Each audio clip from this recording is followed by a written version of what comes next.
চেহারার জন্য পাগল হয়েছিল ইউসুফ আলাইহিস সালাতু ওয়াস সালাম। তিনি যখন আজিজে মিশরের ঘরে যখন তিনি ফিরলেন, যখন তাকে কিনে নিয়ে যাওয়া হলো, যাওয়ার পরে জুলেখা তারে দেখে যে এতটাই মোহিত হয়ে গেল, এত সুন্দর রূপের চেহারার মানুষ হতে পারে, এটা দেখে তিনি এতটাই মোহিত হয়ে গিয়েছিলেন।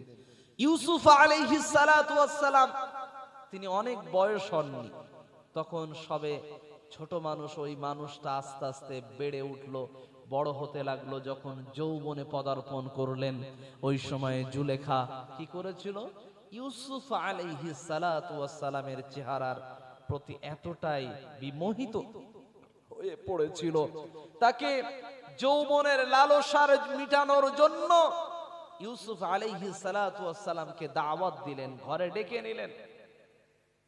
ঘরে ডেকে নেওয়ার পরে কোন ঘরে নিয়ে গেল?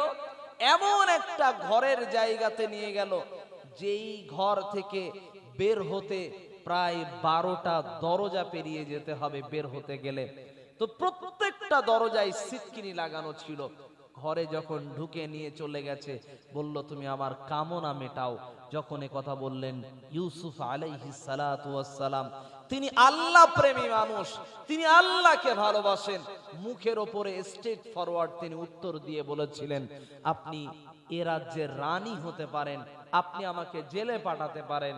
আপনার এই কথা না মানলে আপনি আমাকে জেলে পাঠাতে পারেন, আপনি আমাকে সম্মানের এই জায়গাতে না রাখতে পারেন, আপনি আমার এই সম্মানের পোশাকটা ছিনিয়ে নিতে পারেন, আপনি আমার এই সম্মানের জায়গা থেকে আমাকে খারাপ জায়গাতে ফেলে দিতে পারেন।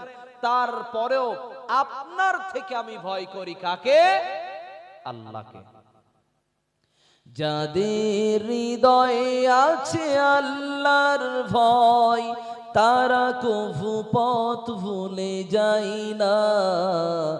আল্লাহর প্রেম ছাড়া এই দুনিয়ায় কারো কাছে কোনো কিছু চাই না।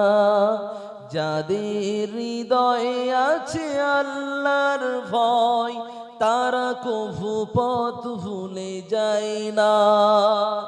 যাদের অন্তরে আল্লাহর ভয় থাকে, ওরা আল্লাহকে কোনোদিন ভুলে যাবে না।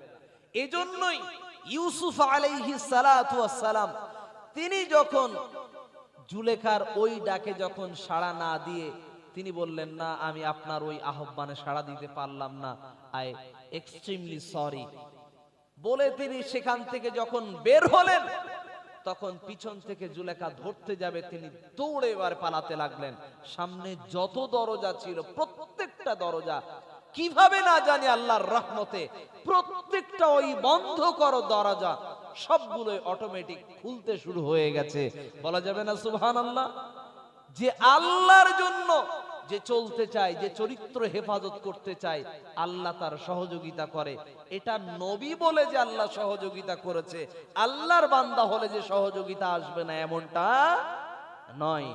কোন মুমিন যদি আল্লাহর প্রতি ভরসা রেখে পরিপূর্ণ আল্লাহকে ভয় করে যদি কোন সময় আল্লাহর সন্তুষ্টির জন্য যদি জীবন যাপন করে, আল্লাহ তার অভিভাবক হিসাবে যথেষ্ট হয়ে যাবেন ইনশাআল্লাহ। আল্লাহ পাক রব্বুল আলামিনের নবী ইউসুফ আলাইহিস সালাতু ওয়াস সালাম তিনি সেখান থেকে যখন বের হয়ে যাচ্ছেন, তার পিঠের জামাটাকে টেনে ধরা হলো। তিনি জোর করে ছাড়িয়ে নিয়ে সেখান থেকে বের হয়ে গেলেন। পিঠের জামাটা পিছন থেকে ছিঁড়ে গেল। সামনে যখন বের হয়ে যাওয়ার পরে এবারে মানুষজন তাকে দেখে ফেলেছে, মানুষজন বুঝে ফেলেছে জুলেখা একজন রানী হওয়ার পরেও এই রকম একটা কুকর্মের ভিতরে লিপ্ত হতে গিয়েছিল। কিন্তু তার গোলাম তার ডাকে সাড়া দেয়নি, তার কথাই সে কোনো রকম ভাবে সে কি করেনি, রাজি হয়নি, অ্যাকসেপ্ট করেনি। এর জন্য ইউসুফ আলাইহিস সালাতু ওয়াস সালামের বিশাল প্রশংসা চলে। জুলেখা দেখলো এই বদনাম কি করে ঢাকা যায়। ওই যে আমরা কথাই বলি না, শাক দিয়ে মাছ ঢাকা, তো এই শাক দিয়ে মাছ ঢাকার চেষ্টা করেছে। কি করলো, দেখলো যে আমি তো দোষ করেছি, আমি তো অন্যায় করেছি, তো এর জন্য কিছু ব্যবস্থা করতে হবে। জুলেখা তখন কি করলো, ওই সময় মিশরের রমণীদেরকে দাওয়াত করে নিল। সকলে এসো মুখ দিলে, আমার বাড়ির গোলাম রে তোমরা কোনোদিন দেখো নাই, আমার বাড়ি যে মানুষটা থাকে ওই মানুষটার জন্য আমি কেন প্রেমে পাগল হয়েছি তোমরা জানো না। তোমরাও অবশ্যই অবশ্যই আমার বাড়িতে আসো, তোমাদের জন্য একটা সারপ্রাইজ আছে। সেই সারপ্রাইজটা কি সেটা বলা হবে না, তোমরা আসবে, ওই জায়গায় অংশগ্রহণ করলে তোমাদেরকে পুরস্কার করা হবে। সকলেই চলে এলো। একটা রানী ঘোষণা দিচ্ছে পুরস্কার করাবে, কে আসবে না? সবাই আসবে। মিশরের রমণীরা এসে গেল, তাদের হাতে একটা একটা করে অস্ত্র দেওয়া হলো, ছুরি দেওয়া হলো, আর একটা করে ফল দেওয়া হলো। প্রত্যেককে বলা হলো কাটতে শুরু করো। এরপরে সামনের দিকে একবার লক্ষ্য করে দেখো, নবী ইউসুফ আলাইহিস সালাতু ওয়াস সালাম তাদের সামনে দিয়ে হাঁটতে শুরু করলেন। তারা ফল কাটতে শুরু করলো। ফল কাটতে কাটতে কেউ আঙুল কাটলো, আঙুলের চামড়া কেটে ফেললো, কেউ হাতের চামড়া কেটে ফেললো, কারো রক্ত পড়তে শুরু করলো, কিন্তু একবারও কারো ব্যথা অনুভব হয়নি। এত সুন্দর রূপের চেহারার মাধুর্য, সুবহানাল্লাহ বলবেন না? একজন নবীর রূপের চেহারা এত সুন্দর, পুরুষের চেহারায় মেয়ে মানুষরা পাগল হচ্ছে। এটা যখন দেখলো জুলেখা, তখন বলল এবার সবার হাতের দিকে দেখো তো। সবাই দেখলো, তাই তো হাত কেটে ফেলেছি। তো জুলেখা তখন বলল, তোমরা মাত্র এই এক মুহূর্ত দেখলে, 1 থেকে 2 মিনিট দেখেছো, তাতে হাত কেটে আঙুল কেটে সয়লাভ করে ফেলেছো। আর আমি তো অবিরত প্রতিদিন দেখি, আমার তো সামান্য এইটুকু তো আমার যাবেই, আমার তো সতীত্ব একটু কি হতেই পারে, নষ্ট হতেই পারে। তোমরা হাত নষ্ট করে ফেলেছো, আর আমার তো সতীত্ব নষ্ট হবে, তো কি হয়েছে, কোনো যায় আসে না। সে প্রমাণ করতে চেয়েছিল। আমি আপনাকে বোঝাতে চাইছিলাম এ কথা, রূপের জন্য মানুষ পাগল হয়ে যায়, তাহলে আল্লাহ কত সুন্দর হতে পারে। মানুষ যখন জান্নাতে যাবে সমস্ত নিয়ামত পাবে, মধু সেখানে পাবে, হালাল মদ সেখানে পাবে। পৃথিবীর মদ যেগুলো আছে, এই মদ খেলে মানুষ পাগল হয়ে যায়, মানুষ বেহুশ হয়ে যায়, মানুষের মাথা কাজ করে না, মানুষের সেন্স কাজ করে না, মানুষের হুঁশ কাজ করে না। কিন্তু জান্নাতের মদ পান করার পরে মানুষের গাল দুর্গন্ধ হবে না, সেন্স কাজ করবে। মানুষ কোন রকম সেন্সলেস হবে না, বেহুশ হবে না, কোন রকম উল্টো পাল্টা ভুলভাল বকবে না। ওই জান্নাতের মদ হলো ওই রকম মদ, ওটা নিয়ামতে পরিপূর্ণ মদ, ওই মদে কোনো ক্ষতি নাই। পৃথিবীর মদ যেগুলো আছে, এই মদের ভিতরে যত দামি মদ হোক না কেন, সেই মদের ভিতরে ক্ষতি আছে। বাংলাদেশের ভিতরে একটা নেতা নতুন করে ভোটে দাঁড়িয়েছিল, তার নাম নাসির উদ্দিন পাটোয়ারি। কি নাম? নাসির উদ্দিন পাটোয়ারি। সে ভোটে দাঁড়ানোর পরে আর তার বিরুদ্ধে আরো একজন দাঁড়িয়েছে, তার নাম মির্জা আব্বাস। সে ভোটে জয়ী হয়েছে, বিএনপি নেতা। তো ওই যে ছেলেটা, কলেজের একজন ছেলে, ইউনিভার্সিটি পড়া ছেলে, সে ভোটে দাঁড়ানোর ওই ছেলেটা বলছে যে বিদেশি মদ নেতা খায় আর জনগণ রে বাংলা মদ খাওয়াই, এটা তো সম্মান থাকলো না। ঠাট্টা করে তুচ্ছ করতে চেয়েছে। পৃথিবীর কোন মদে কোনো উপকার নাই, নিজেদের দেশীয় কোন মদে কোনো উপকার নাই, কিন্তু জান্নাতি যে খাবার দেওয়া হবে, সেই খাবারটা দেওয়া হবে মানুষের উপকারের জন্য।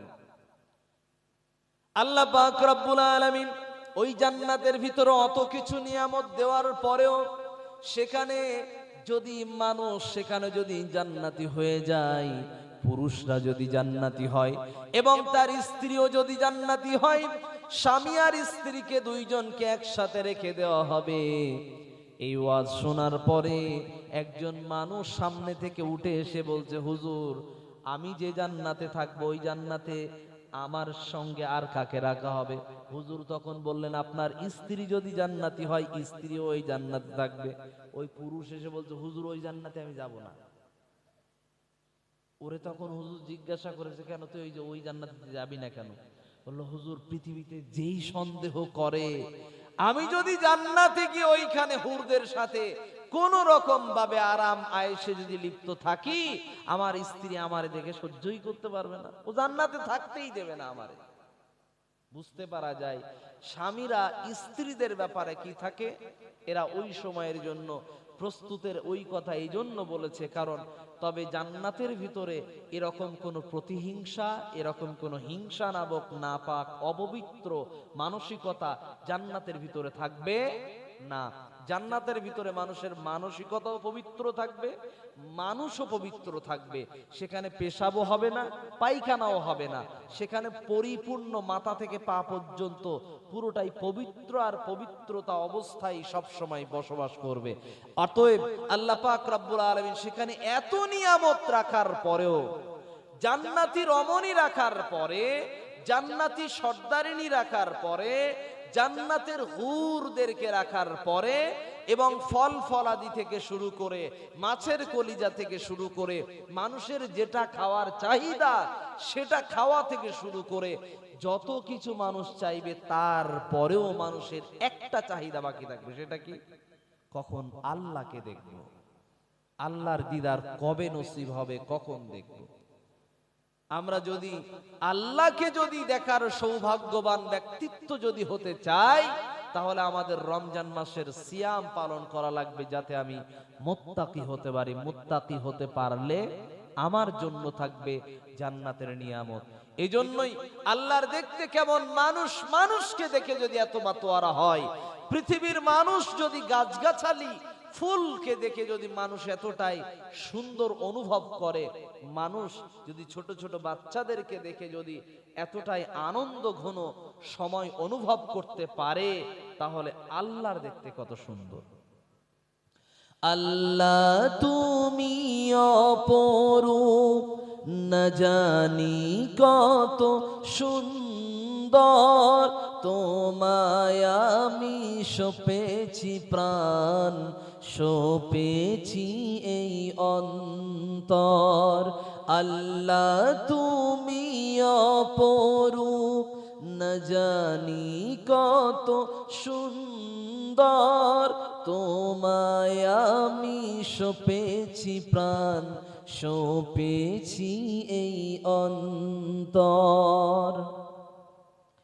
তোমার আলো ছড়িয়ে পড়ে সুন্দর এই পৃথিবীতে, চাঁদ শুরু জেগে ওঠে তোমার ডাকে সাড়া দিতে।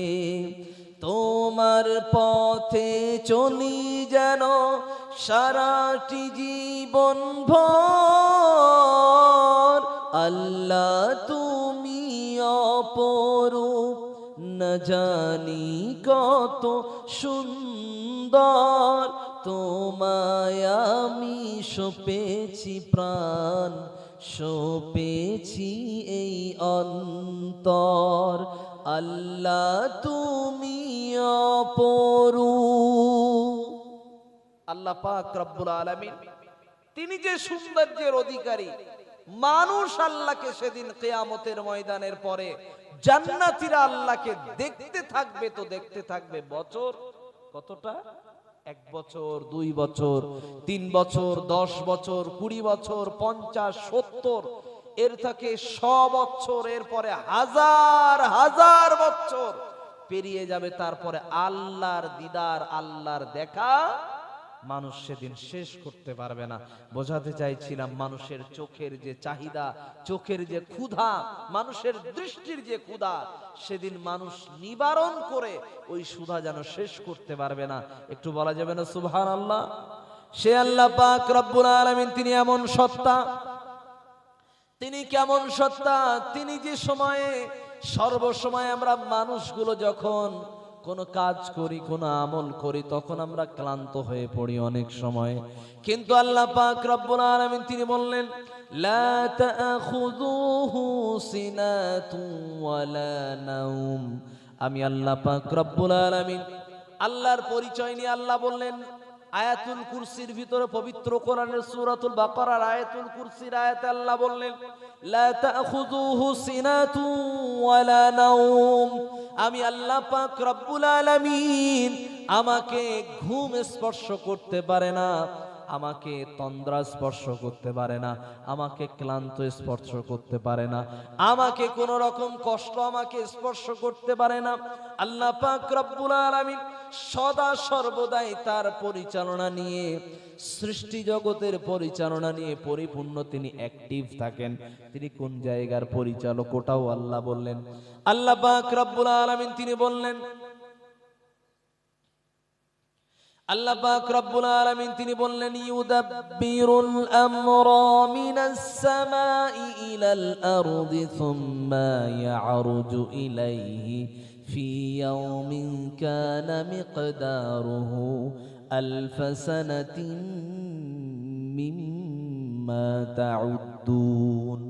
সূরাতুস সাজদার ভিতর আল্লাহ পাক রব্বুল আলামিন তিনি বললেন আমি আল্লাহ আসমান জমিন সহ যত রকম জগৎ আছে সমস্ত জায়গার পরিচালক আমি আল্লাহ। অতএব বান্দারে ওই জায়গার সম্পূর্ণরূপে দায়িত্ববান হিসাবে পরিচালক হিসাবে আমি আল্লাহ যথেষ্ট। এগুলো সব কিছুর পরিচালক হলাম আমি আল্লাহ। আল্লাহ পাক রব্বুল আলামিন তিনি এমন মালিক, তিনি আছেন কোথায়, তিনি পরিচালনা করছেন, কিন্তু কোন জায়গা থেকে পরিচালনা করছেন? আমরা জানি ইন্টারনেট চলে, কিন্তু এই ইন্টারনেটের পরিচালনার একটা স্থান আছে। আমরা জানি এই ইন্টারনেট পরিচালনা হয় ইহুদিদের দ্বারা আমেরিকা থেকে অথবা ইসরায়েল থেকে, অথবা ফেসবুক, গুগল অথবা হোয়াটসঅ্যাপ, এগুলো যত রকম সোশ্যাল মিডিয়া চলছে এগুলোর পিছনে কোনো না কোনো একটা সেন্টার আছে, কোনো একটা পরিচালনার সেন্টার আছে। আল্লাহ বললেন আমি আল্লাহর পরিচালনার সেন্টার হলো একটা জায়গা, আল্লাহু আলা আরশিস তাওয়া। তুমি আসমানে থাকো প্রভু, আমি জমিনে, তুমি আরশে থাকো প্রভু, আমি জমিনে। তবু তোমারি প্রেম জমে হৃদয় গহীনে, আমি তোমারি গোলাম গো অন্য কারো না, আমি তোমারি গোলাম গো অন্য কারো না। আলিমুল গাইব তুমি মালিক রব্বানা, আল্লাহু আল্লাহু আল্লাহু আল্লাহ, আল্লাহু আল্লাহু আল্লাহু আল্লাহ। আল্লাহর ঠিকানা কোন জায়গা? আকীদা ফ্রেশ করতে হবে। আল্লাহ থাকেন কোথায়? তিনি অবস্থান করেন আরশ থেকে, তিনি পরিচালনা করেন। তার পরিচালনার সেন্টার কোন জায়গা? কথা বলেন। আল্লাহর জায়গা কোথায়? আরশে। তিনি আল্লাহ আরশ থেকে পরিচালনা করেন। তবে আমাদের সমাজের বহু মানুষ বলে থাকে আল্লাহ সর্ব জায়গায় বিরাজমান, আল্লাহ সবার কলবের ভিতরে আছে, আল্লাহ মুমিনের অন্তরে বসবাস করে। এই যে সমস্ত কথা বলা হয়, এই সমস্ত কথার অনেকে দলিলও দিয়ে থাকেন। মুমিনের অন্তরে আল্লাহর বসবাস, এ কথার মর্মে যত হাদিস আছে হাদিসগুলোকে জাল বলা হয়েছে। দুই নম্বরে হলো আল্লাহ পাক রব্বুল আলামিন তিনি সর্ব জায়গায় বিরাজমান, এ কথা বলে থাকে মানুষ। এই কথা যে বলে এর দলিল আছে। অবশ্যই অবশ্যই আল্লাহ সর্ব জায়গায় বিরাজমান, এ কথা সত্য। তবে আল্লাহর শক্তি সর্ব জায়গায় বিরাজমান। আবার কথা বলছি, আল্লাহ যে সর্ব জায়গায় বিরাজমান, এই কথার অর্থ কিন্তু আল্লাহ সব জায়গাতে নাই। আল্লাহ পায়খানা ঘরে থাকে, আল্লাহ পেশাব ঘরে থাকে, কিন্তু আল্লাহর ক্ষমতা সব জায়গায় কাজ করে। আল্লাহর ক্ষমতা পৃথিবীর সমস্ত জায়গাতে আছে। আল্লাহ পুত পবিত্র, আল্লাহর মতো পবিত্র, আল্লাহর মতো ফ্রেশ সত্তা পৃথিবীতে কেউ নাই, আসমানেও কেউ নাই, সৃষ্টি জগতে কেউ নাই। অতএব আল্লাহ যে সর্ব জায়গায় বিরাজমান, এটা আল্লাহর নামের সঙ্গে যেই বাক্যটা বলা হয়, এ কথার অর্থ করতে হবে কি, এ কথার ব্যাখ্যায় আসতে হবে কি, যে আল্লাহর ক্ষমতা সর্ব জায়গায়, কথা বলেন, বিরাজমান। তার মানে আল্লাহ সব জায়গায় থাকে না। আল্লাহর স্থান কোথায়? আরশে। তিনি আল্লাহ আরশ থেকে সমস্ত জগৎকে তিনি পরিচালনা করেন। এবারে আসি, আল্লাহ পাক রব্বুল আলামিন তিনি ওই মালিক, সেই সত্তা, তিনি আমাকে মানুষ বানিয়েছেন, এক নাম্বার নিয়ামত। দুই নাম্বার, আল্লাহ আমাকে সৌন্দর্য মণ্ডিত একটি চেহারা দিয়েছেন, আকৃতি দিয়েছেন। তিন নাম্বার নিয়ামত, আল্লাহ আমাকে সুস্থ শরীরের মানুষ বানিয়েছেন। চার নাম্বার নিয়ামত, আল্লাহ আমাকে মেধা এবং বুদ্ধি সম্পন্ন, বিবেক সম্পন্ন একজন মানুষ বানিয়েছেন। এবং পাঁচ নাম্বার নিয়ামত হলো আমি উম্মাতে মুহাম্মাদি হিসাবে জন্ম লাভ করেছি। বলা যাবে না সুবহানাল্লাহ? উম্মাতে মুহাম্মাদি হিসাবে, মুসলমান ইমানদার হিসাবে রমজান মাস আমাদের কাছে যদি আসে, তাহলে আমাদের কি করতে হবে? ওটাও আল্লাহ বললেন। আল্লাহ পাক রব্বুল আলামিন তিনি বললেন, ফামান শাহিদা মিনকুমুশ শাহরা ফালইয়াসুমহু। যখন তোমাদের কাছে, মুমিন ব্যক্তিদের কাছে, ইমানদারদের কাছে যখন রমজান মাস হাজির হয়ে যাবে, তারা যেন অবশ্যই অবশ্যই রমজান মাসের সিয়ামটাকে পালন করে। যারা আমরা ইমানদার দাবিদার, আমরা যারা মুত্তাকি দাবিদার, আমরা যদি রমজান মাসের সিয়ামটাকে পালন করি, তাহলে রমজান মাসের সিয়াম আমাদের বেনিফিট দেবে কি? রমজান মাসের সিয়াম আমাকে বানিয়ে দেবে মুত্তাকি। মুত্তাকির যে ব্যাখ্যায় চলছিলাম, আমরা যে মুত্তাকির ব্যাখ্যায় চলছিলাম, ওই ব্যাখ্যার ভিতরে একটা ব্যাখ্যায় বলছিলাম পৃথিবী হলো মুমিনের জন্য জেলখানা, আর কাফের বেঈমানদের জন্য হলো স্বর্গের বসবাস। বেঈমান কাফেররা, আল্লাহর অস্বীকারীরা, আল্লাহ বিরোধীরা, তারা কি করে? পৃথিবীতে চলাচল করে, তারা মনে করে এখানে যা ইচ্ছা তাই করতে পারি, যা ইচ্ছা তাই করতে পারি। রাস্তায় চলে তো বাইক চালায় 200 গতি, 250 গতি, 150 গতির নিচে, 100 গতির নিচে বাইক চালানো নাকি মজা লাগে না, ভালো লাগে না, রাস্তায় বাইক চালায় ওইভাবে। আমি আপনাকে বোঝাতে চাইছিলাম আপনার চলার পদ্ধতি কিভাবে হবে। আল্লাহ পাক রব্বুল আলামিন সূরাতুল ফুরকানের ভিতরে তিনি আল্লাহ জানালেন, ওয়াইবাদুর রাহমানিল্লাযীনা ইয়ামশুনা আলাল আরদি হাওনা। যারা আল্লাহর বান্দা হবে, যারা রহমানের বান্দা হবে, তাদের চলাচলের পদ্ধতি হবে নমনীয়তার সাথে। জমিনের উপরে যখন চলবে, তখন তাদের চলার পদ্ধতি হলো ভদ্রতা বজায় রাখবে। ট্রাফিক রুলসকে ফলো করার নিয়ম হলো ভদ্রতা। আবার বলছি, ট্রাফিক আইনকে মেনে চলার নাম হলো ভদ্রতা, এটার নাম হলো নম্রতা। আমি আপনি রাস্তার নিয়ম ভেঙে যদি চলি, এটার নাম হলো অহংকার করা। আমার বাইক, আমার টাকা, আমার বাবার টাকা, আমি যা ইচ্ছা তাই করতে পারি, এটা হলো অহংকারের বহিঃপ্রকাশ। খেয়াল রাখবেন, অহংকার কাকে বলে? যদি বলেন যে অহংকার কারে বলে,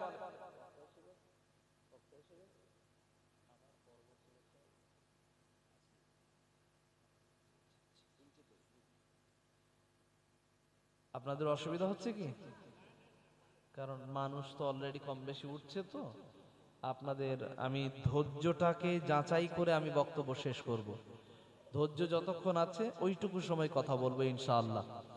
আল্লাহ পাক রব্বুল আলামিন আমাদেরকে যতটুকু শোনাচ্ছেন এবং বলাচ্ছেন, প্রতিটা কথার উপরে আমাকে এবং আমাদের সকলকে আমল করার তৌফিক দান, পড়ি আমিন। আল্লাহ পাক রব্বুল আলামিন তিনি বললেন, যারা মুমিন হবে তারা পৃথিবীটাকে জেলখানা হিসাবে মেনে চলবে। জেলখানার একটা নিয়ম আছে, জেলখানার একটা পদ্ধতি আছে। মানুষ জেলখানায় যখন থাকে, তখন হঠাৎ করে যদি মনে হয় আজকে শ্বশুর বাড়ি যাব, যেতে দেবে? দেবে? আজকে জামাইয়ের বাড়ি বেড়াতে যাব, যেতে দেবে? আজকে দুলা ভাইয়ের বাড়িতে যাব, যেতে দেবে? যেতে দেবে না। তার মানে যেখানে ইচ্ছা সেখানে যেতে পারে না। 2 নাম্বার, ইচ্ছা মতো চলাচল করতে পারা যায় না। 2 নাম্বারে হলো, আজকের হঠাৎ করে মনে হলো এই কোটটা পরবো, পাঞ্জাবি পরবো, জুব্বা পরবো, মাথায় টুপি পরে আজকের ঈদের নামাজ পড়তে যাব, ঈদের ময়দানে গ্রামের মানুষের সঙ্গে ঈদ করতে যাব। যদিও হালাল বিষয়, যদিও দেশের বৈধ নাগরিক, বৈধ নিয়ম, তারপরেও জেলখানার আসামিকে ওই নামাজ পড়ার, ওই রকম পোশাক পরার অনুমতি দেবে? দেবে না। তার মানে জেলখানার ভিতরে যা ইচ্ছা তাই পোশাক পরা যায় না। 3 নম্বরে হলো, জেলখানার মধ্যে হঠাৎ করে আমি দাবি করলাম আজকের বিরিয়ানি খাবো, রাত্রেবেলা মাছ মাংস ডিম দিয়ে মেনু দিয়ে আমি খাবার খাবো। হঠাৎ করে আবার মনে হলো যে এখন একটা মদের গ্লাস এনে দেন, মদের বোতল এনে দেন, ওটা আমি ঢক ঢক করে খাবো। কোনোদিন দিতে পারবে? পাবে না। তার মানে স্বাধীন মোতাবেক সেখানে খাবার খেতে পারবে না। খাবার খেতে হবে, পোশাক পরতে হবে, যাওয়া ওটা বসা চলাফেরা করতে হবে কার মতো? জেলখানার যে নিয়ম নির্ধারণ করা আছে ওই নিয়ম অনুযায়ী আমাকে আপনাকে চলা লাগবে যখন আমি আর আপনি জেলখানার কয়েদি। তাহলে বুঝতে পারা যায় জেলখানার কয়েদি যে হবে সে যখন জেলখানায় থাকে, পিছনে যিনি সুবহানাল্লাহ বারবার বলছে চুপ করতে বলে, কোথায় ইন্নালিল্লাহ, কোথায় সুবহানাল্লাহ, কোথায় আলহামদুলিল্লাহ সবটা এক করে দিচ্ছে, একটু চুপ থাকেন। জেলখানার যারা আসামি, জেলখানার আসামির জন্য নির্ধারিত নিয়ম কি? সে যা ইচ্ছা পড়তে পারে না, যা ইচ্ছা খেতে পারে না, যেখানে ইচ্ছা যেতে পারে না। তো পৃথিবীর মুমিনদের জন্য আল্লাহর নির্ধারিত নিয়ম নাই, শৃঙ্খলিত নিয়ম নাই, আল্লাহর দেওয়া সুন্দর একটা সিস্টেম পদ্ধতি নাই? অবশ্যই আছে। আমি আপনি যদি আল্লাহর বান্দা হিসাবে যদি যোগ্যতা অর্জন করতে চাই, তাহলে আপনার আমার জন্য আল্লাহ পাক রব্বুল আলামিন তিনি সূরাতুল ফুরকানের ভিতরে তিনি আল্লাহ আমাদের জন্য জানিয়েছেন, কি জানিয়েছেন? আমাদের জন্য কয়েকটি সুন্দর পদ্ধতি দিয়েছেন। এক, যদি আমি আল্লাহর বান্দা হতে চাই আমাদের ভিতরে যোগ্যতা থাকা লাগবে। কি থাকা লাগবে? একটা একটা করে বলি। এক, বিনয়ী ভাবে নম্র ভাবে চলাফেরা করা লাগবে। দুই, মূর্খদের সঙ্গে শান্তভাবে আচরণ করা লাগবে, মানে মূর্খদের সঙ্গে তর্ক করা যাবে না। শিক্ষিত মানুষের সঙ্গে তর্ক করলেও দুটো পাঁচটা কথা বলে বলে ভাই আর পারছি না, আমি বেশি কথা বলতে পারবো না, অল্প কথাই কাজ সেরে চলে যাবে। মূর্খ মানুষের তর্ক বেশি, শিক্ষিত মানুষের কথা কম কাজ বেশি। শিক্ষিত মানুষের কথা কম কাজ বেশি, মূর্খ মানুষের তর্ক বেশি। ও তর্কের ঠেলায় দেখবেন একসময় আপনারে গালি দিয়ে দেবে, আপনি কেউ ও দেখার দরকার নেই। আপনি মাস্টার হন, ডাক্তার হন, ম্যাজিস্ট্রেট হন, যাই হন, আপনারে গালি দিয়ে ঝেড়ে দেবে, ওর কোনো ব্যাপার নাই, কারণ ওটা ওর মুখের জাতীয় বাক্য। তো মূর্খ মানুষের সঙ্গে তর্ক করা যাবে না, শান্তভাবে আচরণ করে আসসালামু আলাইকুম বলে বিদায় নিতে হবে।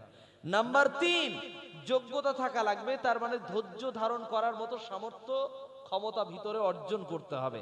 এরপরে নাম্বার 3, রবের সন্তুষ্টির জন্য ইবাদত করা লাগবে, রাত জেগে আল্লাহর জন্য রুকু সেজদা এবং নামাজ পড়া লাগবে। আল্লাহর সন্তুষ্টির জন্য রাত জাগরণ করতে হবে। আমাদের সমাজে রাত জাগরণ করে কিন্তু ফেসবুকের জন্য, আল্লাহর জন্য না। আমাদের সমাজ রাত জাগরণ করে কিন্তু রিলস দেখার জন্য, আল্লাহর জন্য না। আমাদের সমাজ রাত জাগরণ করে ফ্রেন্ড সার্কেলকে সময় দেওয়ার জন্য, আল্লাহর জন্য না। আমাদের যুব সমাজ, যুবতী সমাজ বয়ফ্রেন্ড গার্লফ্রেন্ডকে খুশি করার জন্য রাত জাগরণ করতে পারে, কিন্তু আল্লাহর জন্য রাত জাগরণ করে না। এটা বাস্তবতা। আবার এদের অফিসিয়াল বাবু মতো রাত 2টা 1টা পর্যন্ত, এই পর্যন্ত জাগরণ করার পরে যখন ফজরের অথবা সাহারির আজান দেবে, ও তখন কি করবে? আস্তে আস্তে একটু পানি খেয়ে নিল, খেয়ে ঘুমিয়ে পড়লো। মা এসে ডাকছে, ওর ঘুম ভাঙে না। আব্বা এসে ডাকছে, ওর ঘুম ভাঙে না। দাদি এসে ডেকেছে, ওর ঘুম ভাঙে না। বোন এসে ডেকেছে, ওর ঘুম ভাঙে না। মানে 14 গোষ্ঠী সবাই ডেকেছে, ঘুম ভাঙেনি। হঠাৎ করে মোবাইলের কল বেজে উঠেছে, ও লাফ মেরে উঠে, হ্যাঁ জানু বল। নাউজুবিল্লাহ, কি কথা বলে? এর কল বেজে উঠেছে, তখনও উঠে হ্যালো করতে শুরু হয়ে গেছে। তার মানে এতক্ষণ বেহুশ ছিল, এখন ওর জ্ঞান ফিরেছে। এতক্ষণ সেন্সলেস ছিল, এখন সেন্স অবস্থায় এসেছে। আমি আপনাকে বোঝাতে চাইছিলাম, মানুষ বর্তমানে যুবক যুবতীরা এমন হয়ে গেছে, এরা রাত জাগরণ করে অন্যের জন্য। আমি আপনাকে একটু বোঝাতে চাইছিলাম এ কথা, যারা যুবক যুবতী হয়েছে ওদের জন্য, ওদের ওই রাত জাগরণ করে মেয়ের জন্য অথবা ছেলে মেয়ের জন্য, আর মেয়ে ছেলেদের জন্য। এই যে রাত জাগরণ করা, এর জন্য গার্জিয়ানদের দোষ নাই? অবশ্যই আছে।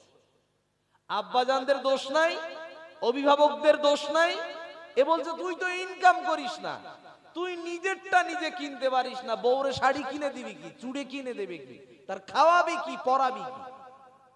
স্ত্রীর কথা নিয়ে বাড়ি মানুষ আসার আগে ও কি করেছে? পুকুরে মাছ ধরার আগে ভাগ করতে শুরু করে দিয়েছে। মানে যে বাড়ি থেকে মেয়েটারে আনবে, আনার পরে তারে খাওয়াতে হবে না পড়াতে হবে, ওই রকম টেনশন আছে না নাই? ওটা নিয়ে কোনো চিন্তা নাই। এ নিয়ে চিন্তা না করে ও কি করেছে? বাড়িতেই ভাগ করতে লেগেছে। মানে পুকুরে মাছ এখনো ধরেনি, গাছে কাঁঠাল, গোফে তেল দিয়ে বসে আছে, এখনো গাছ থেকে কাঁঠাল পাড়াই হয়নি, ও তার আগে গোপে তেল লাগিয়ে বসে আছে। ছেলে বিয়েই করেনি, ওরে খোটা দিচ্ছে, নিজের পায়ে দাঁড়াতে পেরেছে। তো এতদিন কিসে চলছো? ও 14 গ্রামের মেয়েদেরকে ঘোরাচ্ছে, 15 গ্রামের ছেলেদেরকে ঘোরাচ্ছে, আর ওরে আপনি বলছেন নিজের পায়ে দাঁড়াবে? কারে বলছেন ও কথা? ছেলে আব্বার কাছে এসে বলছে, আব্বা তোমার জুতো আমার পায়ে আছে। বলছে তা কি হয়েছে? হচ্ছে হচ্ছে। দুলাভাই এসে বলছে, আব্বা বুঝতে পারছেন না, আপনার জুতোর পায়ে হচ্ছে মানে হলো আপনার যেমন একটা বউ আছে, ওর একটা বউ লাগবে। তা আব্বা তখন বলছে, শ্বশুর আব্বা বলছে, মেয়ে তো দেখছি কিন্তু পছন্দ হচ্ছে না, তো মেয়ে তো খুঁজে পাচ্ছি না। ও তখন পাশ থেকে এসে হঠাৎ করে উদয় হয়ে বলছে, ওরে আল্লাহ। আব্বা বলে কি, সারা পৃথিবীতে রাস্তায় উঠলেই শুধু মেয়ে দেখা যায়, আর আব্বা বলে মেয়ে খুঁজে পাচ্ছি না। মানে কি, এর একটা হলেই হলো। আপনাকে আমি বোঝাতে চাইছিলাম, 3টি কাজে কখনো দেরি করতে নাই। তার ভিতরে একটা গুরুত্বপূর্ণ বিষয়, সেটা হলো যার বয়স হয়েছে, যার যুবক হয়ে গেছে, তার যুবক হওয়ার পরপরই তাকে বিয়ে দিতে হবে। এটার নাম হলো সুন্নতি পদ্ধতি। যুবতী হয়ে গেছে সন্তান আপনার, যুবতী হওয়ার পরপরই তাকে বিয়ে দিতে হবে। যুবতী হয়েছে তো তার পরপরই তাকে বিয়ে দিতে হবে। তার মানে আপনার আমার মেয়ের বয়স হয়েছে 13, 14, 15, 16, এই বয়স পেরিয়ে গেছে বা বয়সটা চলছে। এই বয়সে আপনার মেয়ে যদি চরিত্র যদি ঠিক থাকে, আপনার মেয়ে যদি শালীনতার সঙ্গে যদি চলে, তাহলে তাকে, সে যদি পড়াশোনা করতে চায় তাহলে তাকে পড়তে দেন। আমার কথাকে পয়েন্ট করে শুনবেন। যদি আপনার আমার কন্যা সন্তান 13, 14, 15, 16, 17, 18 এই বয়সটা হয়ে গেছে, এই বয়সটা হওয়ার সময়, এই চলমান সময়ে আপনার মেয়ে পড়তে চাইছে, তার চরিত্রকে সে সংযত রেখেছে, ভালো রেখেছে, এবং তার সম্পূর্ণ ফ্রেন্ড সার্কেলও সম্পূর্ণ ভালো রেখেছে, তাহলে তাকে আপনি পড়তে দেন, সে যদি পড়তে চায়।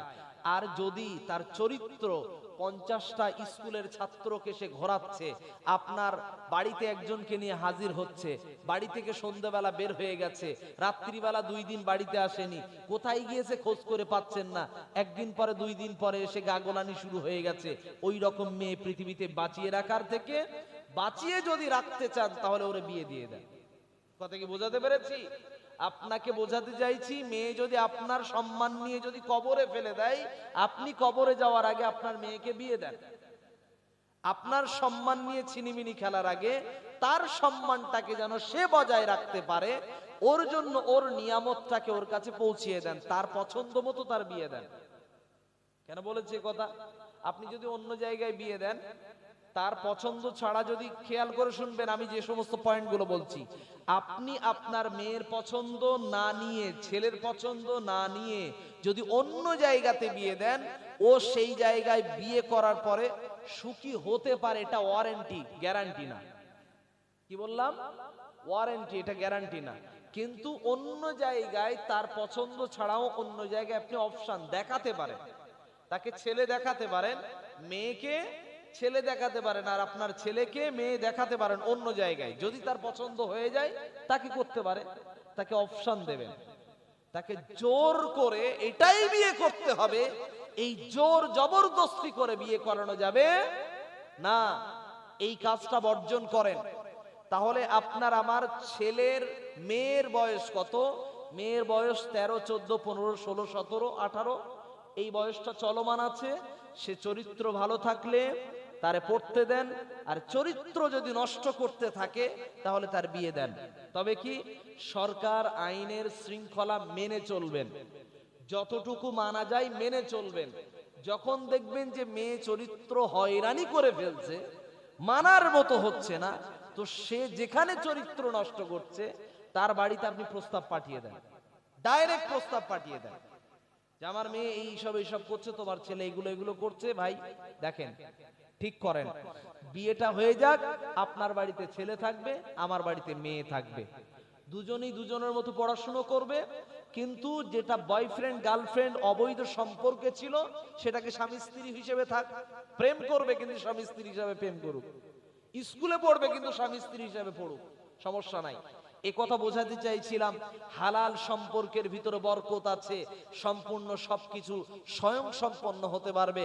এবং খেয়াল রাখবেন, যখন যুবক এবং যুবতীরা বড় হবে, স্বামী স্ত্রী এই দুইজনের স্ট্রাগল করা যদি একে অপরকে দেখতে পায়, তাহলে আরো একে অপরের জন্য ভালো হবে। এটা কি ভালো হবে? স্ত্রীর সামনে স্বামী কষ্ট করে করে বড় হওয়া যদি দেখতে পায়, তাহলে স্ত্রী ওই স্বামীর প্রতি আরো কি থাকবে, আরো সিম্প্যাথি দেখাতে পারবে, মমতা ভালোবাসা আরো বেশি জড়াবে। এজন্যই এর লাভটা কি হবে? তাহলে মেয়ের বয়স কত লাগবে? 13, 14, 15, 16, 17, 18 এই বয়স চলমান থাকলে বিয়ে দেন। যদি পড়তে চাই পড়তে দেন, ভালো থাকলে। নাম্বার 2, ছেলের বয়স কত? 17, 18, 19, 20, 21, 22, 23, 24, 25 এই বয়সটা চলমান থাকবে। আপনার আমার সন্তানকে কি করতে হবে? বিয়ে দেওয়ার জন্য ছেলেকে জিজ্ঞাসা করতে হবে, বাপ তুমি কি বিয়ে করবে? তোমার যদি মনে হয় অন্য কোনো জায়গায় তোমার ফ্রেন্ড সার্কেলের ভিতরে কোনো রকম অবৈধ সম্পর্ক ছাড়া তোমার শরীর চলছে না, তাহলে তুমি আমাকে ডাইরেক্ট বলবা, তোমার বিয়ে দেওয়ার ব্যবস্থা আমি নিজে করে দেবো, কোনো অসুবিধা নাই। ছেলের সঙ্গে এমনটা সুন্দর সম্পর্ক রাখেন, মায়া মমতার সম্পর্ক রাখেন, ওই ছেলেটাকে আপনি সুযোগ দেন, সে যেন তার দুলাভাইকে বলতে পারে, ও যেন ওর দাদুকে দিয়ে বলতে পারে, ও যেন ওর মাকে গিয়ে বলতে পারে। এই সুযোগটা দিয়ে রাখবেন, তাহলে লাভটা কি হবে? আপনার আমার বংশের সম্মান নিয়ে সে চিনিমিনি খেলতে পারবেন। মূল যে পয়েন্টে আমি চলছিলাম, আল্লাহর রাসূল তিনি জানিয়েছেন 3টি কাজে দেরি করতে নাই। এক, যখন ছেলে মেয়ে যুবতী হয়ে যাবে, তাদের পছন্দ মোতাবেক চেষ্টা করবেন, তাদের পছন্দ মোতাবেক যেখানে বিয়ে করতে চাইবে সেটা হালাল পর্যায়ে দিয়ে তাদেরকে বিয়ে দেওয়ার ব্যবস্থা করে দিতে হবে। এটা 3টি কাজের একটি কাজে এটা দেরি করতে নাই। তাহলে আল্লাহ আমাদের সকলকে বোঝার তৌফিক দান, পড়ি আমিন। এরপরে আমি যে কথা বোঝাতে চাইছিলাম, পৃথিবীতে যারা বসবাস করবে এই সমস্ত মানুষদের যোগ্যতা অর্জন করা লাগবে, রাত জাগরণ করবে শুধুমাত্র রবের সন্তুষ্টির জন্য। নাম্বার 4, তারা জাহান্নামের আগুনকে ভয় করে তারা কি করবে? পৃথিবীতে চলাচল করবে এবং জাহান্নামের আগুন থেকে মুক্তির জন্য প্রার্থনা করবে। কার কাছে? রবের কাছে। এরপরে নাম্বার 5, তারা যখন ব্যয় করে, কারা? যারা আল্লাহর বান্দা হতে চায়, তারা যখন ব্যয় করবে কিপটামি করে না, ব্যয় করার সময় কিপটামি করে না, কৃপণতা করে না।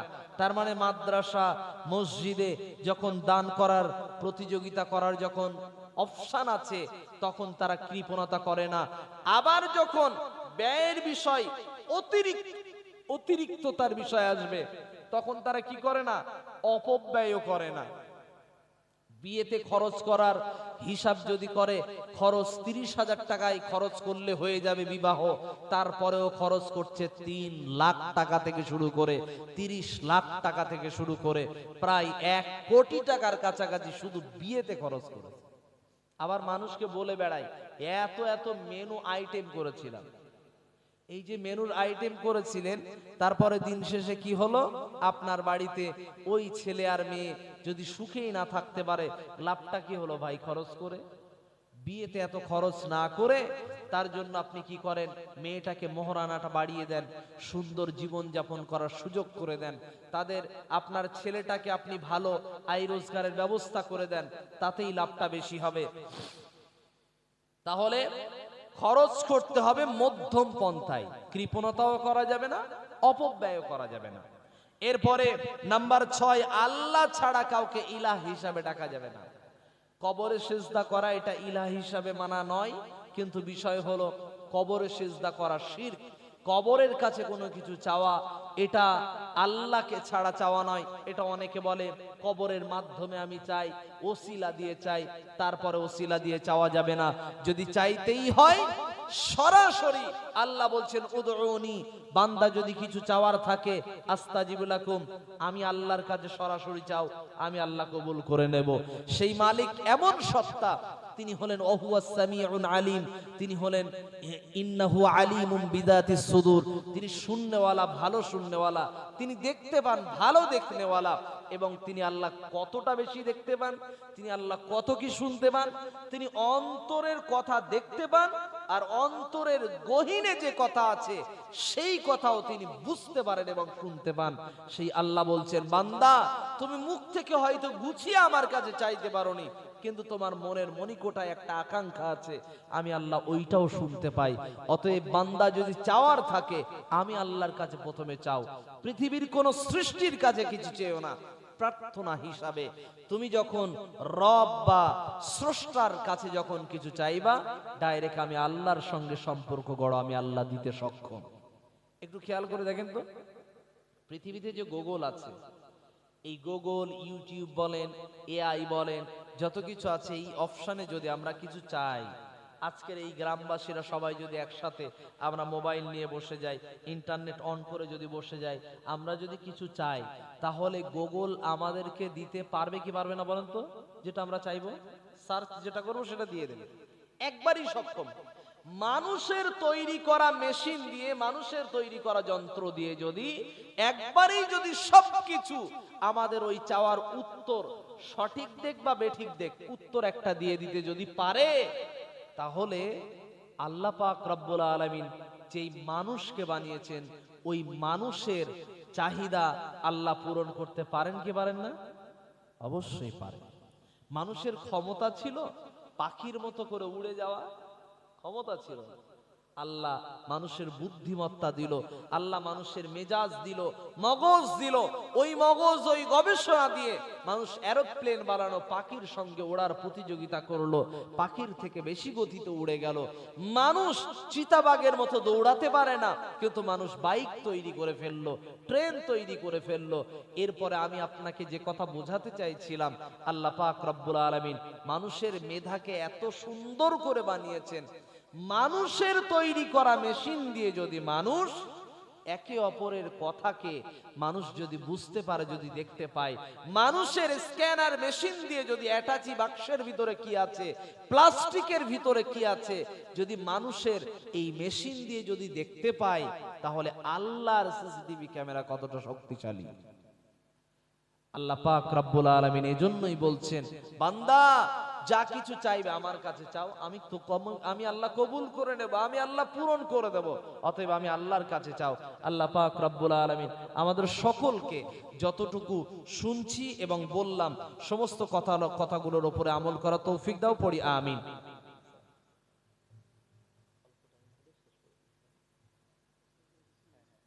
আমি শেষ করে দিচ্ছি। এরপরে 7 নম্বরে হলো অন্যায়ভাবে কাউকে হত্যা করা যাবে না। 8 নম্বরে হলো ব্যভিচার বা ধর্ষণকারী হওয়া যাবে না। এরপরে হলো মিথ্যা সাক্ষী দেওয়া যাবে না। অনর্থক কোনো বিষয়ে, তর্কে অথবা কাজে জড়িয়ে যাওয়া যাবে না। রবের কথা যখন স্মরণ করানো হয়, আল্লাহর কথা যখন বলা হয়, তখন পিছন দিক দিয়ে অথবা তুচ্ছ তাচ্ছিল্য করে দেয়, এসব কথা সব শোনা আছে, এইসব এই নতুন কথা নেই, পূর্ণ কথা, সব জানি আমরা। তুচ্ছ তাচ্ছিল্য করে কি করলো, বধিরের মতো কি করলো, না শোনার ভান করে চলে গেল। সম্পূর্ণ কি করলো, কোরআনকে যেন একটা বৃদ্ধাঙ্গুলি দেখানোর মতো মূল্যায়ন করলো না, অবমূল্যায়ন করে চলে গেল। এই রকম ভাবে যারা চলাফেরা করে, তাদের ব্যাপারে আল্লাহ বললেন ধৈর্যশীল হতে হবে। আল্লাহর কথা শুনতে গেলে হজম শক্তি ভালো থাকা লাগে, আল্লাহর কথা শুনতে গেলে কলিজা থাকা লাগে, আল্লাহর কথা শুনতে গেলে ভালো মগজ থাকা লাগে, আল্লাহর কথা শুনতে গেলে ধৈর্যশীল ব্যক্তিত্ব অর্জন করা লাগে। এরপরে নাম্বার 12, পরিবারের জন্য এমন জীবন উপহার দেওয়া, তারা যেন ভালো থাকে এবং নিজেও ভালো থাকা যায়, এবং তাদের কল্যাণের জন্য দোয়া করা, প্রার্থনা করা। এটা রবের বান্দার বৈশিষ্ট্য। আল্লাহ পাক রব্বুল আলামিনের যে বান্দা হতে চায়, তার এই 12টি বৈশিষ্ট্য অর্জন করলে সেই ব্যক্তিটা আল্লাহর বান্দা হিসাবে পরিগণিত হবে। আমরা চাই প্রত্যেকেই মুত্তাকি হব এবং আল্লাহর দেওয়া এই জীবনটাকে যেন জেলখানার মতন করে আল্লাহর দেওয়া শৃঙ্খলায়, নবীর দেওয়া পদ্ধতিতে, সুন্নাহ অনুযায়ী আমরা যেন জীবন যাপন করতে পারি। আল্লাহ আমাদের সকলকে যেন তৌফিক দেন, পড়ি আমিন।